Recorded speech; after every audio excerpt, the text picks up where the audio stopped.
Good afternoon, everybody. I'd like to call this hearing to order. Welcome to the first hearing of the Senate Judiciary Subcommittee on Immigration, Citizenship, and Border Safety for the 118th Congress. The theme of today's hearing is living up to America's promise, the need to bolster the U.S.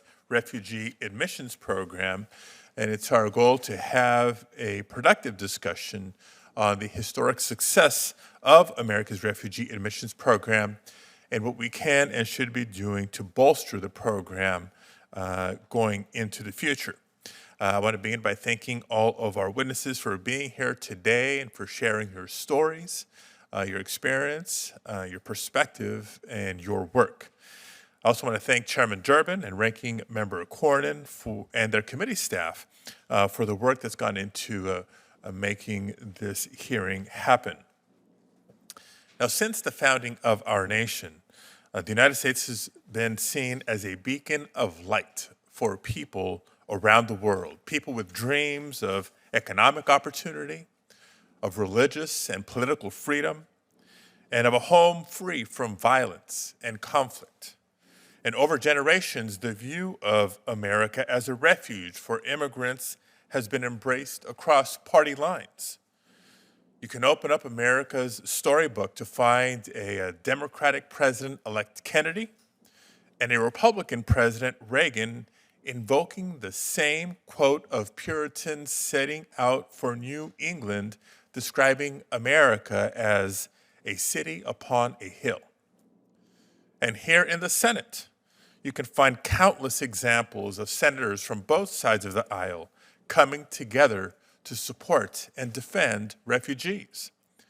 As recently as 2019, 9 Republican senators joined with 9 Democrats to write to the Trump administration opposing the potential elimination of refugee resettlements in America. That list of senators includes many still serving in this body today, like Senators Lankford, Coons, Rounds, Shaheen, Thune, and Van Hollen. I won't name them all, but just to give you a flavor of Democrats and Republicans coming together on this issue. There's many more, and we'll be submitting this particular letter that I referenced and others into the record later in the hearing. But I raise this as just one example of many that we'll hear about today that shows Americans from every background vocalizing their support for refugees. They do so because the belief in America as a welcoming nation for immigrants is embedded in what we know as the American dream, where immigrants with dreams for a better future can work hard enough and dream big enough to make it here. And while we have never fully lived up to that idea, one area where we've had remarkable bipartisan cooperation over the last half century is in our commitment to resettling refugees. The modern U.S. refugee program began with the Immigration and Nationality Act and the Refugee Act of 1980, which together established a permanent basis for refugees to be resettled each year. In the 1980s and 1990s, the number of refugees admitted into the United States on an annual basis never really fell below 61,000, and in fact reached its highest level of 207,000 in 1980. In more recent years, that number has fluctuated in the area of 56,000 and 85,000. Now, this all took a drastic turn during the Trump administration. With his clear intent to reduce the number of immigrants entering the United States, President Trump attempted to shut off all points of entry. His efforts included aggressively reducing refugee admissions, slashing the total number admitted down to around 22,500, 30,000, and finally just under 12,000 in his final 3 years in office. Now, because of these dramatic cuts, 134 resettlement offices throughout the country were shut, without enough refugees being processed to justify the costs of staff and offices. Now, during that time, conditions only worsened for millions of refugees fleeing persecution.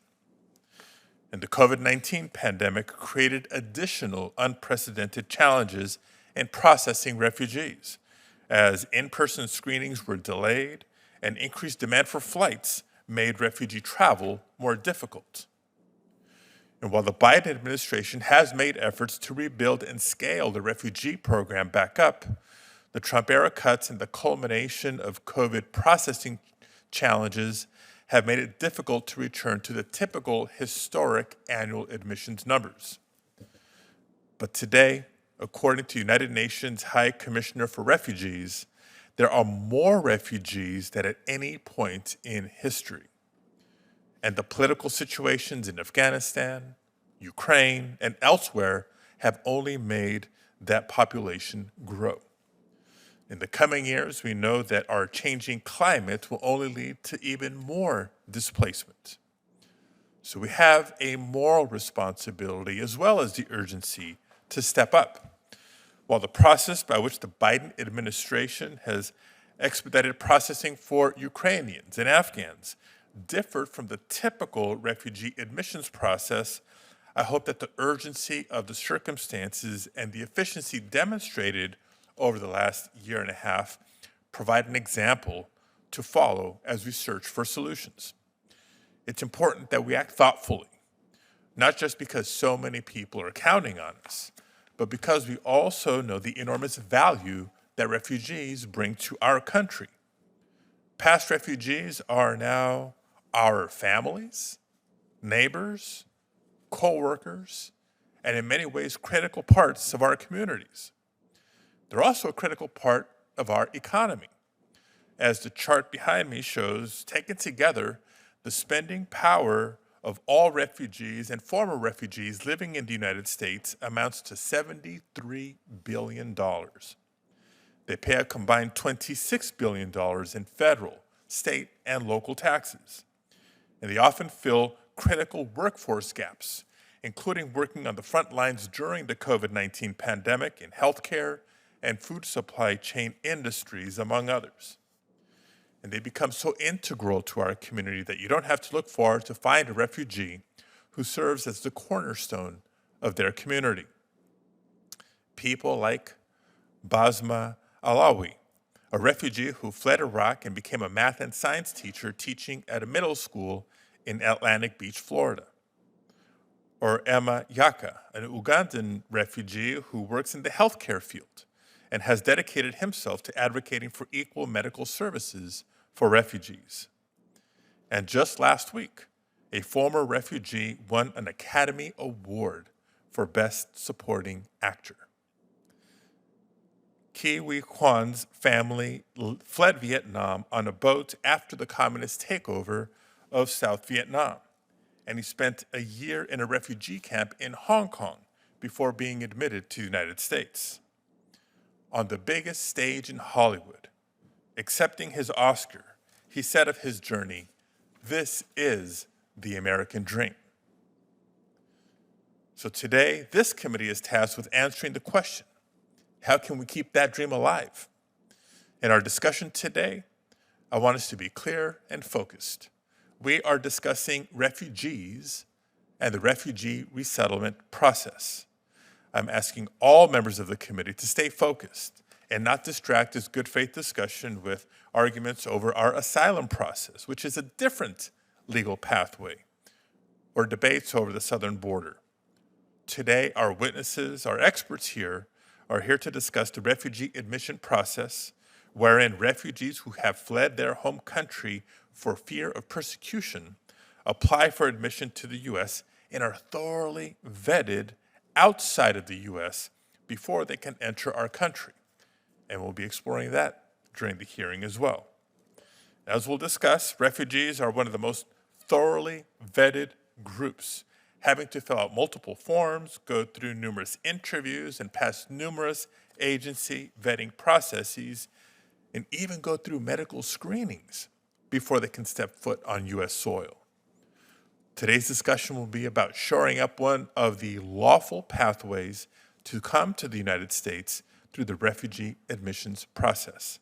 And I'm looking forward to hearing from all three witnesses here today, and it's my sincere hope that we can work together to get our refugee admissions process back to a standard that reflects our nation's values. And with that, I'll turn it over to Ranking Member Cornyn for his opening statement. Well, thank you, Chairman Padilla, and thanks